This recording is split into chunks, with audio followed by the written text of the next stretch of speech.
Hey, thanks for joining me today.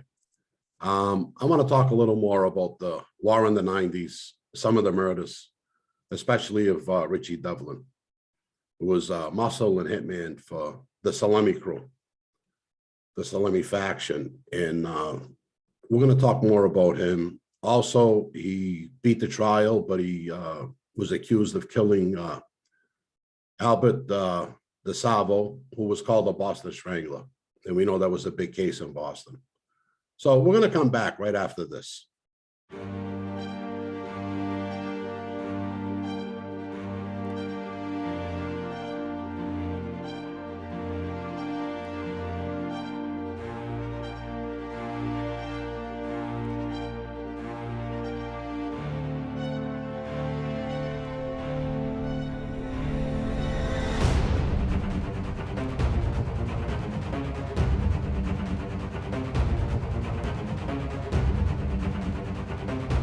Well, before we actually get into Richie Devlin, I want to do a little breakdown of the Salemme Boston faction right now, about the Luisi family and the Rossetti family. So I'm going to look at this picture. This was a picture taken by the FBI, a surveillance picture. And I'm going to go from left to right with that. On the left was Darren Buffalino, who we called the Quiet Man. Of course, next to him was Frankie Salemme. Leaning against the fence was Richie Devlin, and all the way to the right is Bobby DeLuca. Now, Bobby DeLuca was Frankie's underboss before they all got pinched, before Louis Monacchio even came in the picture. So we're going to talk a little more about that too. But, you know, sad events happen in the 90s, and we all know that. We know how vicious the war got up here. Now, myself, I was with the East Boston faction. Today, I want to talk about the Salemme faction in Boston and the Richie Devlin murder. We're going to cover some stuff here because the Devlin murder actually got me more involved on the streets there with this war. I never had any part of it. I was friends with both sides, but I was with the East Boston faction, and that was run by Mark Rossetti. And people didn't understand that because I was a Luisi and supposedly an Arden guy. But, you know, I grew up most of my life in East Boston, and I was very close with the Rossetti family. And at that time, Mark was a May guy, and he was running that area. And Mark was a good friend. Mark proposed me into the Patriarca family in the early 90s, and I stood with Mark. March 31st, 1994, Richard Devlin was shot and murdered by Anthony Ciampi. Mark Spizak was also in the car with him. It's a sad what happened because they were around Anthony's club, and Anthony saw them around the club and was suspicious of what they were doing there. I don't know if Anthony thought they were going to shake him down or what they were looking to do, but he knew how dangerous this crew was. And there were several of them in the car. There was a few of them in the car at the time. What happened after they left Anthony's club, you know, they changed cars. They were in different vehicles, but Anthony jumped in a car with Mark Spizak, drove around in East Boston, saw one of them outside of the car, going into I think it was a liquor store, and Anthony just drove up to the car and started shooting. He hit Richie Devlin 7 times, and a shot rang out and hit Richie Gillis in the mouth and knocked out his teeth. And his teeth were in the back seat of the car. At that point, hearing the shooting, someone else that was in the car, I'm not going to say any names, came out flying out of the store as Anthony was pulling away, put 6 or 7 shots right in Anthony's car in the back. But Anthony and Spizak got away. This started a change of events for us. I mean, at that point, I was with, like I said, Mark Rossetti and his faction in East Boston. And my father had his little faction in the North End. But my father was proposed at the time, but he wasn't straightened out. He was going to be straightened out in the Salemme faction. Well, my father had a good grip in the North End at that time and a few other neighborhoods. I myself was with Mark Rossetti. Even Jackie Salemme found that strange that I was with Mark, but I looked up to Mark. Mark was my guy, you know, and unfortunately, at the time of Devlin's shooting, Mark was in prison. They knew Mark was heading up the East Boston and Revere faction at the time, and they were really hard on Mark. You know, Mark had to stay away from his own family. So every time Mark got caught in surveillance, whatever happened, they'd immediately go pick up Mark. During the time of the war, I think Mark was violated twice, wasn't on the street. And that was unfortunate for us because Mark didn't want this to go further. Mark didn't want this to escalate any more than it did, even though he lost his good friend. We have to remember that Richie Devlin was a friend of the Rossettis. He knew Frank Salemme for years, but he was a friend of the Rossettis. He came in with the Rossettis under Mark.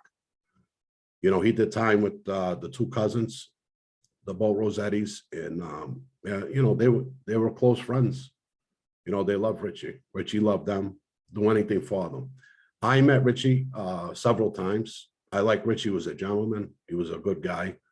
And it was unfortunate when he got killed. As being a Luisi, even though Mark was in prison, I still felt obligated to help the Rossetti family in this faction in any way I could. I had no choice.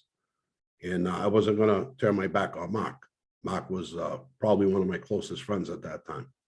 Actually, Mark is still a dear friend of mine until today. He's like an older brother to me. But to go on with the story, I want to talk a little more about Richie Devlin in his past. Now, we know that Richie Devlin was a bad guy.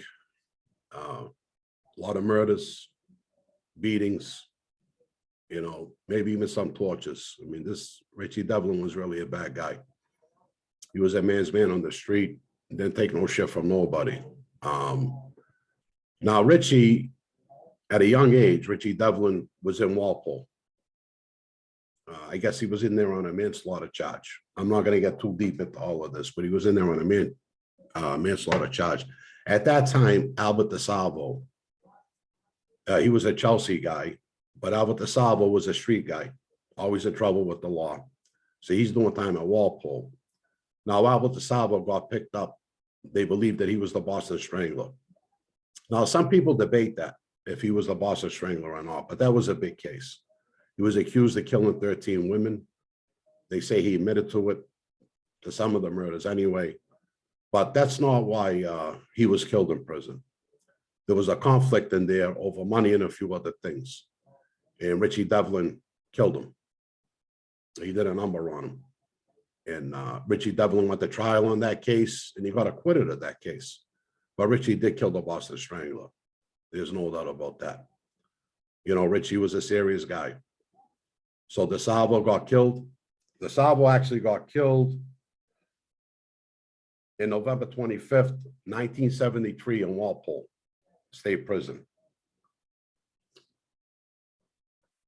At that time, there was a power struggle, and Richie took him out.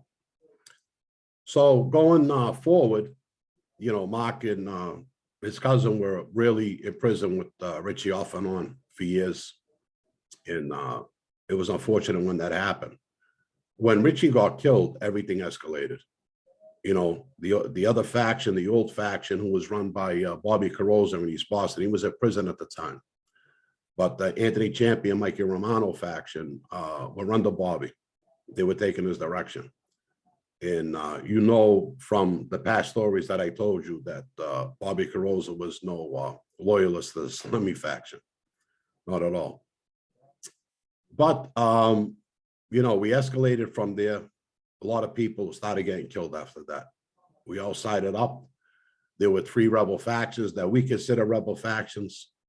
The Anthony Champion Romano faction, the Collegiero faction out of Woburn, and the Gigi Portella faction.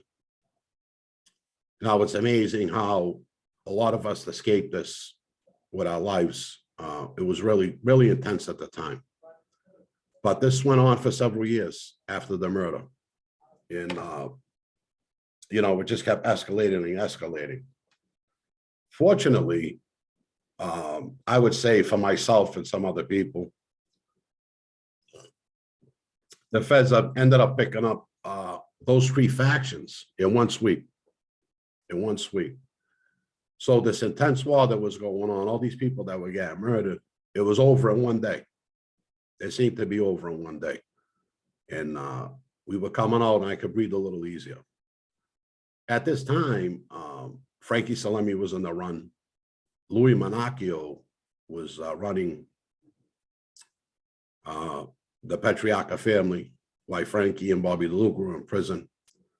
And I don't know, I just had a falling out with one of the capos. I'm not going to keep going into this with his name, but I fallen out one of the capos. And like I said, I knew that there was no more chance of me being a main guy in the Patriarca family or my crew. So that's when I started seeking, and I ended up in Philadelphia. That's when I started reaching out. But these are some of the stories, and there's going to be more stories coming. There's going to be more stories coming about the war, about what we went through. Now, listen, I was no angel during the war. A lot of people got killed. I'm happy now that Anthony Ciampi, Mikey Romano, Mark, the Rossettis, I'm happy that everybody's home. You know, we're going on with our lives. It was a shame what happened. You know, that war broke up good friendships. Now, what happened after the Devlin murder, let me get a little more into the story. Anthony Ciampa's father, Jumbo Ciampa. Now, Jumbo Ciampa, I loved and looked up and respected him. You got to remember, right before the shooting, I was really close with Anthony and Jumbo. They were great people, even Mikey Romano. You know, we're all hanging out together at different times. I used to go into Anthony's card club on Bennington Street in Brooks. You know, I loved Anthony. When I opened up my card club in East Boston on Maginot Street, Anthony helped me. He helped me with money. He helped me organize everything. He helped me get players. I mean, Anthony was a good friend. And I was sick over this when it happened because I knew a separation was going to come. And I think Anthony understood that. So when I went into, Jumbo Ciampa calls me. He says, Bobby, we got to get together. We got to get this straightened out for my kid. I said, no problem. I met Anthony, Mikey Romano, and Jumbo at a donut shop in Central Square in East Boston. Sitting in the back, and I didn't know that time, was Anthony D'Annunzio, the cheese man's brother. At that time, I wasn't friendly with Anthony when this went down. And I really didn't know that was him till afterwards, till I met Anthony. I didn't know he was in that coffee shop. He wasn't part of this. He was sitting at the other end, but he was in the coffee shop, in the donut shop. And I went outside. I had a conversation with Anthony. You know, I was sick over it. And I seen that Anthony was going to pull in and protect himself from whatever that was going to, whatever repercussions were happening. But I assured him that there were going to be no repercussions. It was a mistake, and we were going to let it go. But, you know, Anthony didn't want to hear that, and I didn't blame him. And guys on my side didn't want to hear that either. It was me and Jackie Salemme that were trying to calm everything down. But the two sides were too heated up, and we couldn't stop it. So, long story short, several years this went on until those guys got picked up. And then eventually, you know, the law started coming after us. So next time I come back, we're going to talk about my friend Joe Souza. He was also killed in the war. And we'll talk about a few other people. But thank you for joining me today for this short story. I just wanted to share with you. And thanks, everybody. I'll be back.